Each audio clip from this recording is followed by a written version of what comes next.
Lakini huyo mtu alikuwa dio na pia wa mtu mwingine. Si mnajua? Si alikuwa pia mtu mwingine? Mheshimiwa Rais, sisi wakaaji wa Northeastern, jamii ya Wasomali, sisi tuko na historia.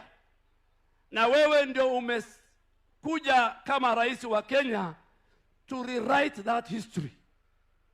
Sisi tulikuwa discriminated, tulidharauliwa na serikali 4 ilipita. Wewe ukakuja ukaenda Wagala and you brought back our dignity.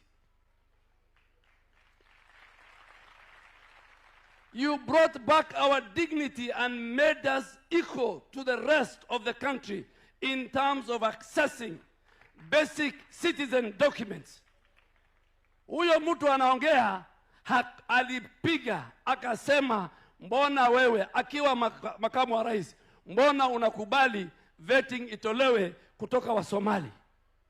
Huyo mtu mlisikia kwa mtandao akisema Rais Ruto anatoa wa Somali kutoka Ethiopia na Somalia.